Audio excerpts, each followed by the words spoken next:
নমস্কার বন্ধুরা, SB academic সেন্টারের প্রত্যেকটা ছাত্রছাত্রীকে স্বাগত। দেখতে পাচ্ছি আমি মাধ্যমিকের ভূগোল সলভ করাচ্ছি। মাধ্যমিক আধুনিক ভূগোল ও পরিবেশ দশম শ্রেণী, খুবই গুরুত্বপূর্ণ বই।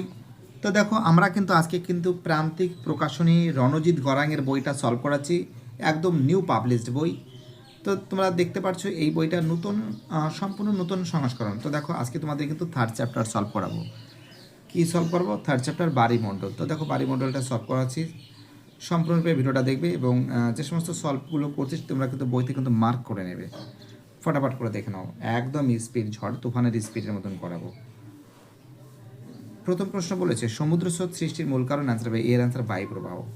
দু দাগের প্রশ্ন সমুদ্র স্রোত বেঁকে যায় ফেরে যে সূত্রের প্রভাবে, ফেরেলের সূত্রের প্রভাবে। তিন দাগের প্রশ্ন পৃথিবীর প্রায় কত শতাংশ অঞ্চল বায়ুমণ্ডলের অন্তর্গত? 71%।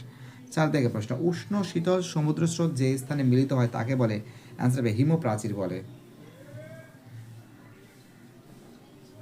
পরের যে প্রশ্ন আছে আমাদের, নেক্সট প্রশ্ন বলেছে পাঁচের প্রশ্ন শীতল ল্যাব্রাডর ও উষ্ণ উপসাগরীয় স্রোতের মিলনে ঘন কুয়াশা ও ঝড়ঝঞ্ঝা সৃষ্টি হয় যে উপকূলে, অ্যান্সার হবে নিউ ফাউন্ডল্যান্ড উপকূলে। ছয় দাগের প্রশ্ন এল নিনোর প্রভাবে দেখা যায়, অ্যান্সার হবে প্রশান্ত মহাসাগর। পৃথিবীর বৃহত্তম মগ্নচীর, অ্যান্সার হবে গ্র্যান্ড ব্যাংক। মরা কোটালের সময় চাঁদ ও সূর্যের এক সেকেন্ড, সূর্যের পৃথিবীর সাপেক্ষে নিম্নলিখিত কোন অবস্থান করে, অ্যান্সার হবে 90°। পরের প্রশ্ন পৃথিবী ও চাঁদের দূরত্ব সবচেয়ে বেশি হয় অ্যাপোজিতে।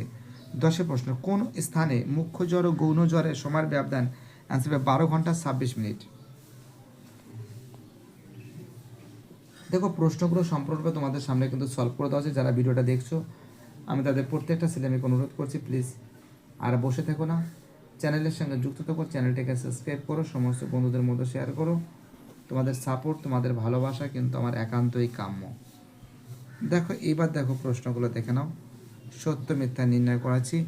সমুদ্র তরঙ্গ সমুদ্র স্রোত একই বিষয়। তো দেখো, একটা মিথ্যা আছে, দুইয়েরটাও মিথ্যা আছে, তিনেরটাও মিথ্যা আছে, চারেরটা সত্য আছে, পাঁচেরটা মিথ্যা, ছয়েরটা মিথ্যা, সাতেরটা মিথ্যা, আটেরটা মিথ্যা, নয়েরটা সত্য, দশেরটা সত্য। ঠিক আছে, এবার দেখো এই যে প্রশ্নগুলো আছে। প্রথম প্রশ্ন বলেছে উষ্ণ স্রোত সমুদ্র তলের উপরিভাগ দিয়ে বয়ে যায়, কী হবে? অ্যান্সার হবে উষ্ণ স্রোত হবে। একের অ্যান্সার হবে উষ্ণ স্রোত হবে। দুই দাগের প্রশ্ন ক্রান্তীয় নাতিশীতোষ্ণ মণ্ডলে উষ্ণ স্রোতের উৎপত্তি ঘটে, কী হবে? উষ্ণ স্রোতের উৎপত্তি ঘটে। ঠিক আছে, কী বলছি বুঝতে পারলে? তিন দাগের প্রশ্ন ড্যাশ স্রোতের প্রভাবে নরওয়ে উপকূলে বরফ মুক্ত থাকে, অ্যান্সার হবে উষ্ণ নরওয়ে, উষ্ণ নরওয়ে। চার দাগের প্রশ্ন বেঙ্গুয়েলা স্রোত ড্যাশ মহাসাগরে বয়ে যায়, অ্যান্সার হবে আটলান্টিক। অ্যান্সার কী হবে? আটলান্টিক হবে।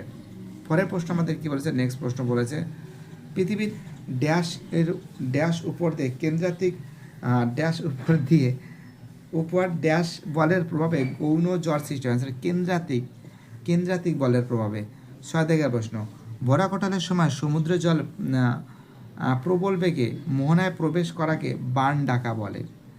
সাত দাগের প্রশ্ন ড্যাশ স্রোতের প্রভাবে নিউ ফাউল্যান্ড অঞ্চলে তুষারপাত হয়, অ্যান্সার হবে ল্যাব্রাডর। আট দাগের প্রশ্ন চাঁদ ও পৃথিবী সূর্যের মাঝে একই সরলরেখা অবস্থানকে কী বলে? সিজগি বলে। অ্যান্সার কী বলে? সিজগি বলে।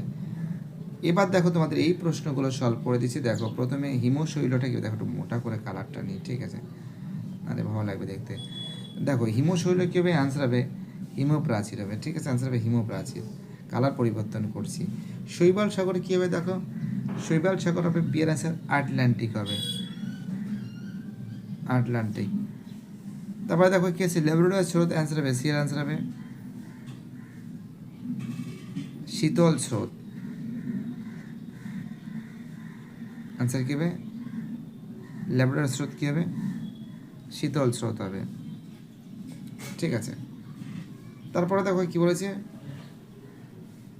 তারপর বলেছে ভরা কটাল, ডি এর অ্যান্সার হবে ভরা কটাল হবে সিজগি অবস্থান। ঠিক আছে, তারপরে কি বলেছে, তারপরে বলেছে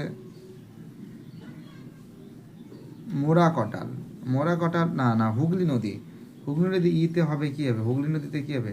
হুগলি নদীতে হবে বান ডাকা হবে। ঠিক আছে, এবং মরা কটাল কী হবে? মরা কটাল হবে অষ্টমী তিথি। কী হবে? অ্যান্সার হবে অষ্টমী তিথি। ওকে, অ্যান্সার কী হবে? অ্যান্সার হবে অষ্টমী তিথি। দেখো একটু ঘুরি নিচ্ছি, এই যে অষ্টমী তিথি। ওকে, দেখো বিভিন্ন কালার দিয়ে করেছি, একটা কালার হয়তো দুবার হয়েছে, বাট কী করা যাবে।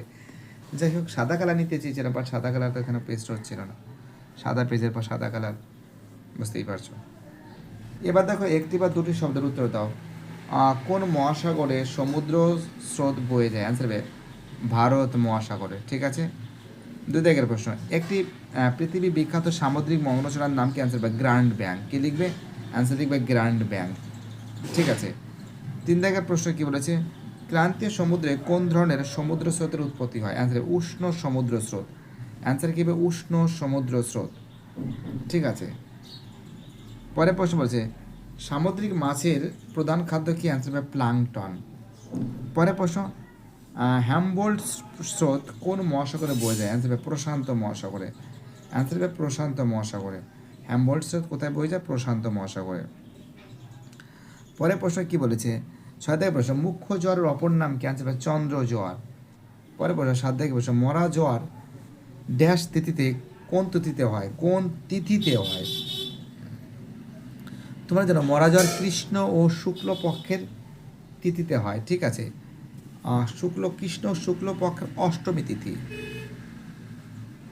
অষ্টমী তিথিতে হয়। ঠিক আছে, পরে প্রশ্ন 8 দাগের প্রশ্ন, পৃথিবী ও চাঁদের দূরত্ব সবচেয়ে কম থাকলে সৃষ্ট জ্বরের কী নাম? অ্যান্সার হবে ভরা কটাল। অ্যান্সার কী হবে? ভরা কটাল হবে। তো দেখো এখানে যে প্রশ্নগুলো আছে, সমুদ্র স্রোতের সংজ্ঞা, ঠিক আছে, সমুদ্র তরঙ্গ কাকে বলে, এটা বইতে আছে। ঠিক আছে, তোমরা বইতে পেয়ে যাবে। বান ডাকা কি, অ্যাপোজি কি, প্লাঙ্কটন কি, সমুদ্র।